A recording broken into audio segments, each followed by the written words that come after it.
Hello, folks. Back. It's been a little while since my last video. I've just been here working on growing a little bit of a beard. This is an experiment for me. I've never been a beard guy. And this is, in fact, I think the farthest I've ever gone with a beard. Not sure how far I'll take it, but we'll see how it goes.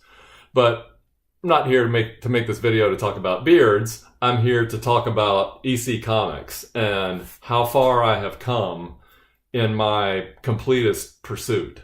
So the last time we left off, I was showing you a list of my completist checklist, right? 470 EC comic books that are my EC collecting universe.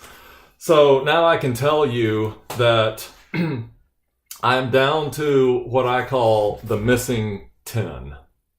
So out of the 470 books on this list that I showed you last time, I have obtained over the last, so it's been 5 or 6 years now, I have obtained 460 of the 470 pre-1957 EC publications. The 10 that I'm missing consist of 8 promotional comics, and you'll see them across the seas in a war-torn world, just obscure stuff. So 8 promotional comics, and 2 variations of picture stories from the Bible Complete Old Testament. To be precise, printings number 6 and number 7. So I guess this is somewhat of a plea as well. If anyone out there happens to come across a copy of one of these missing 10 ECs of mine that I still need, I would love a PM from you if you can help me out with any of these books. So. But aside from those 10, I've completed the collection of all of these other obscure pre-trend titles, and of course all of the more common new trend horror, crime, science fiction, new direction titles, picto-fiction magazines. So just down to the missing 10. And aside from these 10, I'm just kind of in the business of looking for upgrades. So many of my copies I'm totally happy with, but I do have quite a few issues that are in need of upgrades. So I'm always kind of on the lookout for some of those upgrade opportunities. And in particular, I look for pedigree copies. I'm really interested in certain pedigree copies, although I'm not an uber high grade collector. Just to give you some ideas about where I stand on that, across the 460 ECs in my collection, I would say the average grade, and I've got some stats here jotted down, I would say the average grade is about a 7.0-ish, a fine, very fine. I do have some that are better and some that are worse, of course. I would say 9.0 and above, I don't dabble too much in. Out of the 460 ECs, probably far less than 100. Less than 100 are very fine near mints, 9.0s or above. I like really, my sweet spot is sort of upper mid-grade type ranges. I do have quite a few Gaines file copies in the collection, but even when I pursue Gaines file copies, I really like getting the lower grade Gaines file copies. I mean, give me like an 8.5 Gaines file copy. Perfect. That's kind of my sweet spot. Don't really dabble too much in the uber high grade books. So what else can I tell you about the 460? So roughly speaking, it's about half and half graded comics versus raw comics. It's about an even split at this point. Totally happy with raw copies, and in fact, I'm known to frequently crack out books that are in CGC cases. So I'm about half and half right now. Got around 100, a little over 100 pedigree copies. So out of the 460, about 20 to 25% of them are pedigree copies of various forms. So that just gives you the basic idea. Man, I'd love to find some of those missing 10 though. I've been stuck on the missing 10 for a couple of years. They just never really turn up. And some of them I've never seen for sale anywhere. So like I say, it's those promo comics in particular are kind of a stretch goal for me, but I'll keep trying, right? So another thing I thought I would do, I thought it would be fun to show you a few of the tougher books to find that I have obviously acquired, and give you a little story kind of around each one. Just a few things here to show you. The first thing I guess I would show you is what is undeniably a Grail book. And when I decided to be an EC completist, I thought this was going to be one of my long-term stumbling blocks. It's an EC annual. So there, like I mentioned previously, there are 7 EC annuals in total. And this one here is the most, clearly the most difficult out of the 7. The Tales of Terror Annual #1 from 1951. So the reason why I think this one is particularly difficult, I think this was essentially the first annual that Bill produced, and I think he underestimated what the demand would be for annuals. So subsequent annuals, more copies were printed. So this one was sort of, there was a short print run, and it has become exceedingly difficult to find in any condition. I'm very fortunate to have gotten this particular copy. And just a little funny story about how I acquired this particular copy.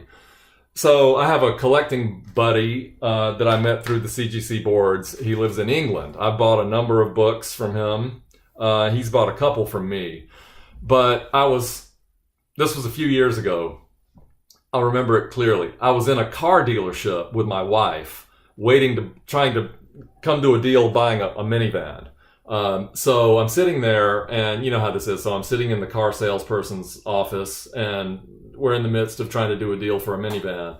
Car salesman had to go check something with the finance guy, or something. And so my wife and I are just sitting there waiting for the car salesman to come back. And I'm sitting there killing time browsing my smartphone, right? I'm looking through the CGC boards in the marketplace for them, and I see this book pop up for sale by my buddy, and I'm literally like, are you kidding me, right? And about the same time I see this on my smartphone, the car salesperson comes back in the office wanting to let's finalize the deal on this minivan. I'm like, okay, dude, the minivan's cool, but urgent business. I need to go take a call. I need to go do something outside so I go outside and basically work the deal to buy this book. And then I come back in and finish up the deal for the minivan. So that was kind of funny. I mean, first things first, right? So really happy to get this book in my collection. Solved what I thought was going to be a long-term obstacle. So awesome book right there. So a lot of times when the discussion comes up about what's the hardest to find EC book, this one comes up in the conversation. The other one that comes up in the conversation is one of the Picto-Fiction magazines, Shock Illustrated #3 from May of 1956. So here's my raw copy of Shock Illustrated #3. And the reason why this book is so difficult to find is that, and I should say, this is the very last non-MAD EC publication. And at the time, 55, 56, EC was in, I've got some notes here, I'll just kind of keep glancing at. EC was in financial trouble. All the lines that existed at that point were struggling.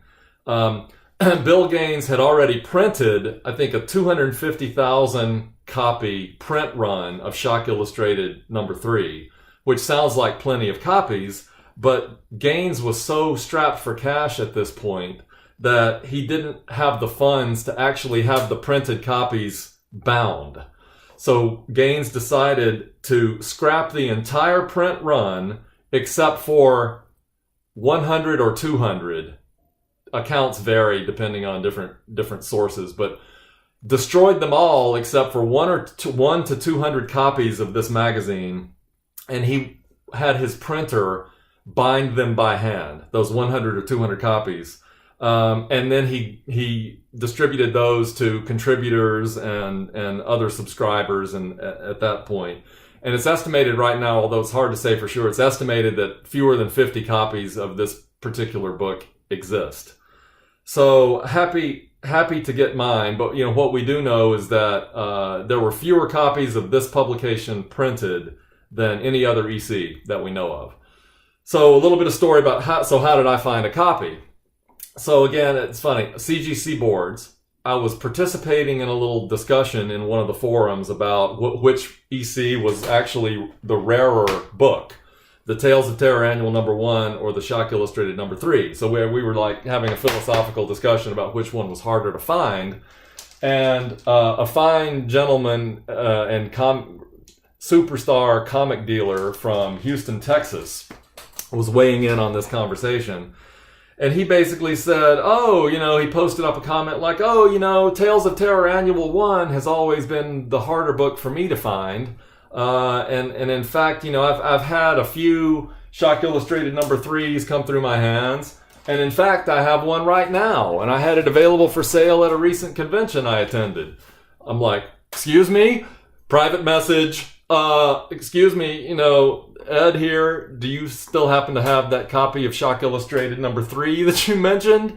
Long story short, he still had it, and within a week, I was holding it in my hand. So just right place, right time. Thanks to him for selling me this copy. So another one that's up in the upper echelons of difficult books to acquire. Next up, Vault of Horror #12, which is the first issue of Vault of Horror. The numbering was continued from the title War Against Crime. So War Against Crime ended with number 11, and then Gaines picked up the numbering Vault of Horror #12, which is the first issue of the title. And again, in its own right, it is a key book in the horror comic genre. This book is rare now, but it has, for some reason that I don't quite understand, it has always apparently been a relatively hard book to come by, even back in the day, even back in the 50s. And, I've read in various places that when ECs were still ongoing, right, back in the 50s, EC fans kept hitting up Bill Gaines for copies of this book because they were having trouble finding copies, old copies of this comic even back then.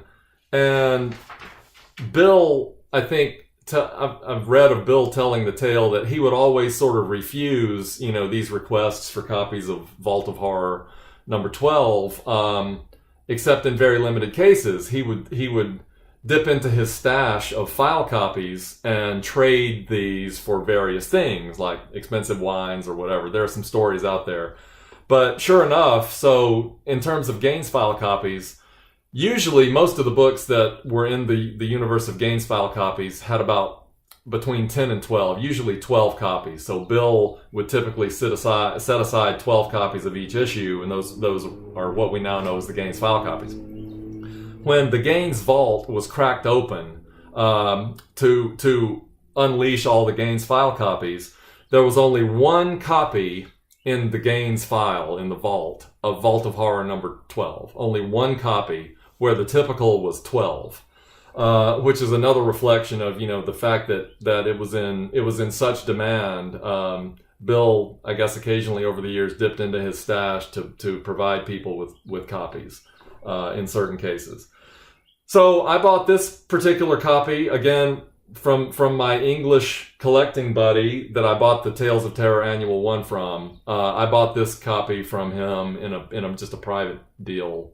He was, for whatever reason, he was ready to let it go, or I convinced him to let it go, and happy to get this copy from my buddy in England. So a couple more here to show you. I don't want to make this video too long. So back to some of the more obscure titles. EC had a short-lived dance with the romance genre. Sort of shortly after, Bill took over the company from his deceased father, Bill was trying a few different genres to try to see if he could come up with like the winning formula of EC. And Bill tried a few romance titles. So Saddle Romance is a 3-issue run. It's an interesting blend of the Western and romance genre. So this is issue number 11 from March, April 1950. This has got to be one of the top 15 or top 10 most difficult ECs to get your hands on. So this is the last issue in this run. So I think it's Weird Science. Was it Weird Fantasy or Weird Science? Yeah, Weird Science took over the numbering. So Weird Science number 12 picked up the numbering from Saddle Romances. So I think to reflect the fact of how tough this particular book is, if you pay attention to the CGC census as one particular metric of how sort of rare books are, there are only 4 copies of this issue in the CGC census. So very difficult to come by. So how did I come up with this copy? So again, another collecting buddy. So collecting buddy this time in San Diego, California, who I met again through the CGC boards. This guy, who I now consider to be a friend of mine, is, I was going to say was, but I would still say is, what I consider to be sort of, at least, if not the foremost expert in romance comics in general, at least in the top 2, okay? Had just an incredible romance collection. I happened to be in San Diego once, and he and I had arranged to get together. I actually went over to his house to have a little comic geek out. So I'm in his house, and he starts telling me, he's thinking about unloading some of his books. And I'm like, oh, really? Well, if you're ever interested in letting the ECs go, because he had almost a complete set of the EC romance books, except for 1 or 2.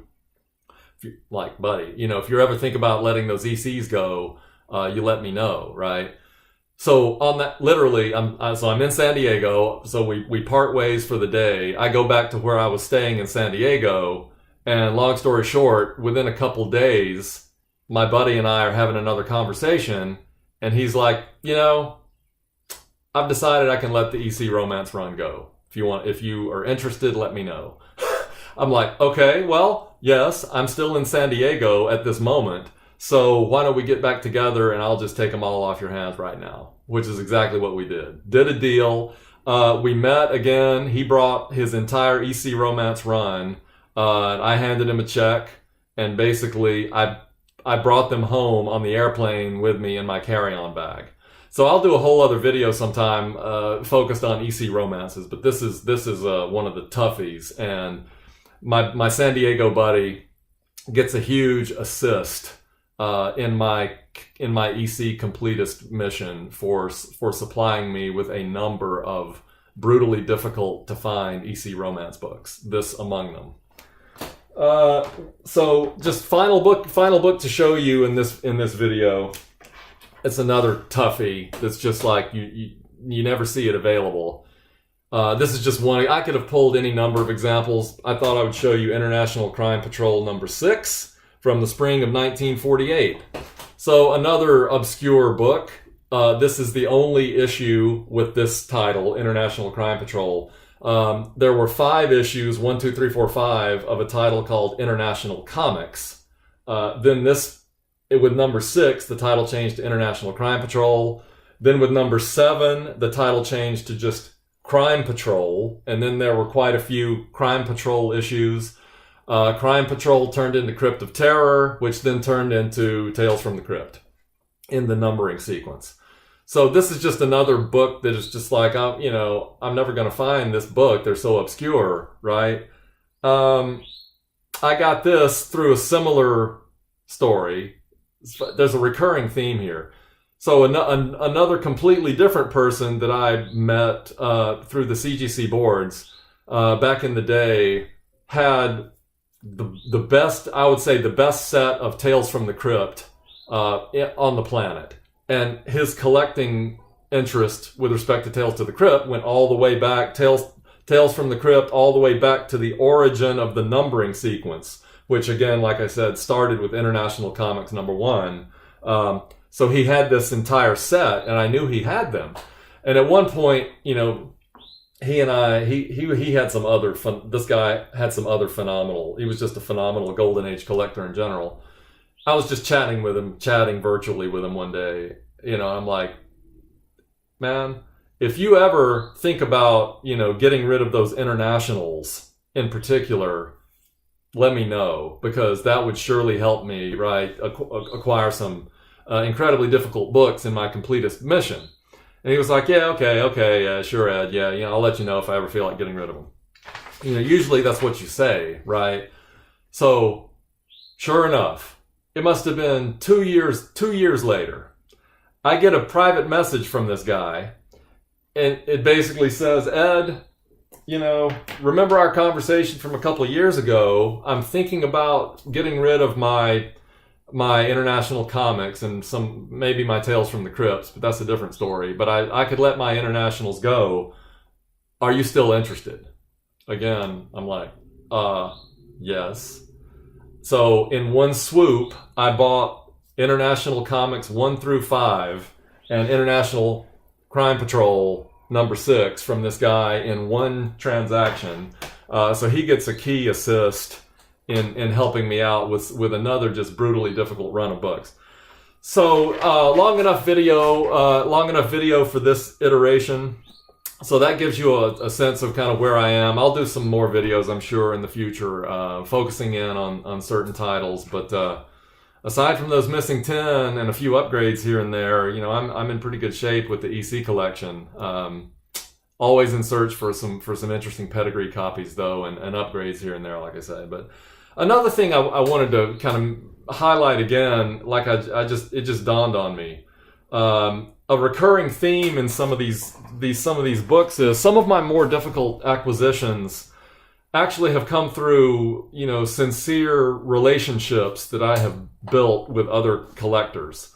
It's I guess that's an old school approach that I think sadly is often missing these days. Seems a bit in short supply, but that's how I like to do things, and I've really enjoyed these relationships, and that's what it's all about to me at the end of the day. So I try to do my part to kind of keep that sort of collecting going. So interesting.